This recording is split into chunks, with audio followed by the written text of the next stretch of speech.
Hey, it's just Jill. I was about to go to bed, but I suddenly felt compelled to share this story for some reason. Um, when we went to Florida, one of the last places that we stayed was this Red Roof Inn in Kissimmee. And there's a bunch of Disney shops and stuff around. And one of the Disney shops was this giant wizard head, super easy to find. Inside of there is a fortune telling machine from like the 80s.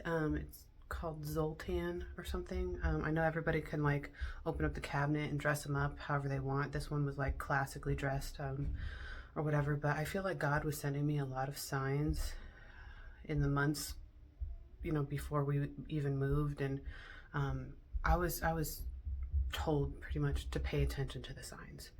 And I visited Sultan 3 times, twice with my ex, because he would give you a card just depending on your sign or whatever. So I'm a Leo, he's a Cancer, whatever, fire, water, totally, sun, moon, whatever. Not meant for it, but anyways, the first thing that he said to me, he talks really quietly. So the first card I didn't save, but it said that I had a lot of money coming my way, which was true. We had a settlement coming towards us from an auto accident that we were in Colorado. So I was expecting that. And then, as soon as I got it, $4,000 of it was spent on Pokemon cards. But I was the one wasting money trying to, find a affordable hotel for us to stay in.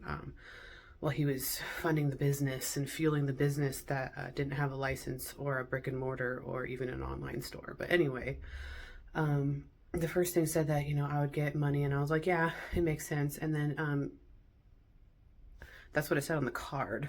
And then Zoltan will say something to you, but he says it really quietly, so you have to kind of like lean in close to the machine. And he said to me, your worst fears are true. And it said something like, you need to pay attention, and things are going to work out. And I was like, because my worst fear was that I would go to a place where I wouldn't have anybody that I knew, no friends or family, and things would get a lot worse. And they did. And I had told him, I'm willing to stick it through to the end. I want to be with you forever, which was true.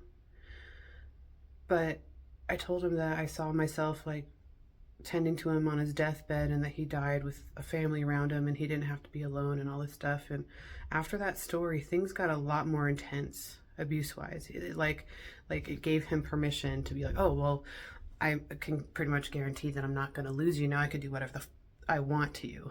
And I noticed it pretty much after that conversation. It was immediate. Like I was getting it like every day.